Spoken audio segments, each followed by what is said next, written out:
यदि इस प्रस्तुति में किसी भी प्रकार की त्रुटि या गलत व्याख्या पाई जाती है तो यह किसी भी पक्ष की कानूनी जिम्मेदारी को उत्पन्न नहीं करेगी। इस संदर्भ में लेखक, अनुवादक, प्रकाशक या वक्ता किसी भी प्रकार की जिम्मेदारी से मुक्त माने जाएंगे।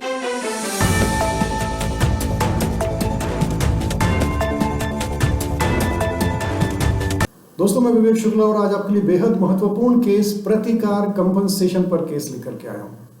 सुप्रीम कोर्ट द्वारा विस्थापितों को प्रतिकार में राहत और भूमि अधिग्रहण विवाद में सामाजिक न्याय की दिशा में एक महत्वपूर्ण कदम।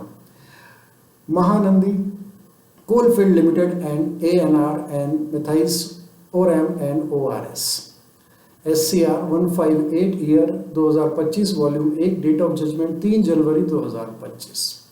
सुप्रीम कोर्ट ने एक अहम फैसले में यह स्पष्ट कर दिया कि महानदी कोलफील्ड्स लिमिटेड यानी कि MCL द्वारा ओडिशा में अधिकृत भूमि के मुआवजे और पुनर्वास से संबंधित मामलों में अब कोई दोहराव या पुनर्निर्धारण की अनुमति नहीं दी जाएगी। कोयला उत्खनन क्षेत्र यानी अर्जन और विकास अधिनियम 1957 और भूमि अधिग्रहण, पुनर्वास और पुनर्स्थापन में उचित प्रतिकार और पारदर्शिता का अधिकार अधिनियम 2013 के अंतर्गत इस विवाद की पृष्ठभूमि में 14 गांवों को भूमि अधिकृत की गई थी, जिसके लिए सुप्रीम कोर्ट ने एक विशेष आयोग नियुक्त किया था। इस आयोग का उद्देश्य विस्थापितों के लिए प्रतिकार और पुनर्वास लाभ निर्धारित करना था। सबसे पहले गांव गोपालपुर के लिए आयोग ने एक विस्तृत रिपोर्ट सौंपी, जिसमें सुप्रीम कोर्ट ने मंजूरी देते हुए गोपालपुर मॉडल के रूप में स्वीकृत कर लिया। इस मॉडल का अनुसरण करते हुए आयोग ने 10 अन्य गांवों के लिए भी रिपोर्ट तैयार की, जिन्हें न्यायालय ने अनुमोदित कर दिया। 3 नवंबर 2022 के अपने आदेश में सुप्रीम कोर्ट ने यह स्पष्ट कर दिया कि 10 गांवों के मामले में प्रतिकार निर्धारण अंतिम रूप से निपट चुका है और अब इन मामलों में किसी भी प्रकार की पुनः सुनवाई या मूल्यांकन की अनुमति नहीं दी जा सकती। इसके बावजूद 4 गांव यानी कि तुमुलिया, जुमपुरम, रतनसरा और करसरा के संबंध में विविध आवेदन प्रस्तुत किए गए। याचिकाकर्ताओं ने आयोग के कार्यकाल को बढ़ाने और इन गांवों के लिए PAF और PDF सूची तैयार करने की मांग की, ताकि पुनर्वास और पुनर्स्थापन यानी R&R लाभ निर्धारित किए जा सके। कोर्ट ने इस मांग को यह कहते हुए अस्वीकार कर दिया कि आयोग का कार्यक्षेत्र पहले से ही न्याय द्वारा निर्धारित किया जा चुका था और इसमें कोई भी अब विस्तार अस्वीकार्य है। सुप्रीम कोर्ट ने यह भी पाया कि आयोग ने उन मामलों को स्वीकार कर लिया था जिनकी रिपोर्ट पहले ही अनुमोदित हो चुकी थी और अब यह उन विषयों पर भी कार्रवाई की जो कि न्यायालय के आदेश के दायरे से बाहर थे, जैसे कि पुनर्वास स्थलों की उपयुक्तता पर विचार। न्यायालय ने दोहराया कि आयोग को केवल एक सीमित कार्य करना था, जो था कि पूर्व में अनुमोदित प्रतिकार के पुनर्निर्धारण के बाद भुगतान योग्य अंतर की गणना, जिसमें बाजार मूल्य और संपादना राशि और ब्याज सम्मिलित थे।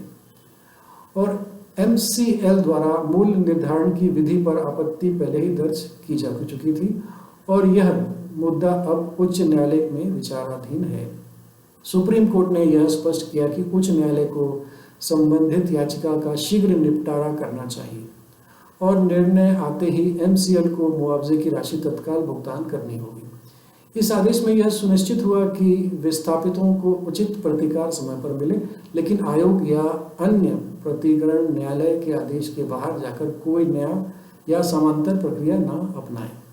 इस निर्णय का सामाजिक और विधिक महत्व यह है कि यह भूमि अधिग्रहण से प्रस्तावित लोगों को राहत प्रदान करना है, लेकिन साथ ही न्यायिक निर्देशों की मर्यादा बनाए रखना की अनिवार्यता को भी रेखांकित करता है। कोर्ट का यह आदेश न केवल प्रशासनिक पारदर्शिता को बल देता है, बल्कि भविष्य में ऐसी जटिल पुनर्वास प्रक्रियाओं में स्पष्ट दिशा निर्देश का पालन भी मार्ग प्रशस्त करता है।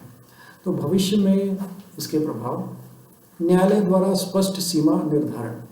इस निर्णय से यह स्पष्ट हो गया कि एक बार जब सुप्रीम कोर्ट ने किसी आयोग को कार्य सौंप देता है और उस पर अंतिम आदेश पारित कर देता है, तब आयोग को उसके परे जाकर अतिरिक्त मुद्दे उठाने या सुनवाई करने की अनुमति नहीं होती।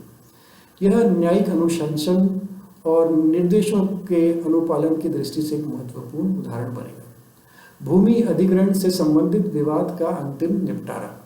यह निर्णय भूमि अधिग्रहण मामलों में बार बार पुनर्निर्धारण या पुनः मूल्यांकन की मांग को रोकने में सहायक होगा, जिससे लंबित मामलों की संख्या में कमी आएगी और प्रभावित पक्षों को शीघ्र न्याय मिल सकेगा। और प्रशासनिक प्रक्रिया में पारदर्शिता और अनुशासन की अपेक्षा। आयोगों और अन्य कार्यान्वयन एजेंसियों को अब भविष्य में सुप्रीम कोर्ट या उच्च न्यायालय द्वारा निर्दिष्ट सीमाओं में ही कार्य करना होगा। इससे निर्णयों में समानता और स्पष्टता बनी रहेगी। पुनर्वास स्थलों की उपयुक्तता और न्यायालय की अंतिम स्थिति। पुनर्वास स्थलों की उपयुक्तता जैसे कि विषयों का आयोग द्वारा उठाया जाना अब न्यायालय द्वारा अनुचित माना गया है। इससे यह तय होता है कि ऐसे मामलों का निर्धारण केवल न्यायिक आदेश के तहत ही किया जा सकता है और कार्यपालिका की भूमिका सीमित है। वित्तीय उत्तरदायित्व की पुनर्पुष्टि। यह आदेश MCL जैसे उपक्रमों को यह स्मरण कराता है कि न्यायिक निर्णयों के अनुसार समय पर मुआवजा देना और उसकी कानूनी जिम्मेदारी है। उच्च न्यायालय ने अंतिम आदेश के बाद भुगतान में किसी भी प्रकार की देरी अब न्यायिक अवमानना का विषय बन सकती है। तो उच्च न्यायालय की जो भूमिका, सुप्रीम कोर्ट द्वारा यह आदेश देना कि लंबित याचिकाओं को शीघ्र निपटारा किया जाए, यह एक संकेत देता है कि भूमि अधिग्रहण जैसे संवेदनशील मामलों में न्यायिक प्रक्रिया को लंबा खींचना अब स्वीकार्य नहीं है। अब समय है कि हम सब भी कानून को सिर्फ किताबों तक सीमित ना रखें, बल्कि उसे चेतना को अपने अधिकारों और जिम्मेदारियों में उतारें। ऐसे ही दिलचस्प और ज्ञानवर्धक कानूनी विश्लेषणों के लिए हमारे चैनल को लाइक करें, शेयर करें और सब्सक्राइब जरूर करें, क्योंकि कानून सिर्फ किताबों में नहीं, जिंदगी में बोलता है। तो धन्यवाद बहुत बहुत। हम आपको मिलते हैं जल्दी ही अगली कड़ी में। यह न्यायिक निर्णय का विवरण सर्वोत्तम प्रयासों के तहत हिंदी भाषा में प्रस्तुत किया गया है, ताकि कानूनी मामलों की जानकारी आम जनता तक सरल और सुलभ रूप में पहुंचाई जा सके। हालांकि इस अनुवाद या प्रस्तुति में किसी भी प्रकार की त्रुटि, गलत व्याख्या, विसंगति या चूक की संभावना हो सकती है। यह सामग्री केवल शैक्षिक और सूचनात्मक उद्देश्यों के लिए प्रदान की गई है और इसे किसी भी विधिक परामर्श या आधिकारिक दस्तावेज के रूप में नहीं लिया जाना चाहिए। कृपया किसी भी कानूनी निर्णय या कार्यवाही से पहले किसी योग्य अधिवक्ता या विधिक विशेषज्ञ से परामर्श करें।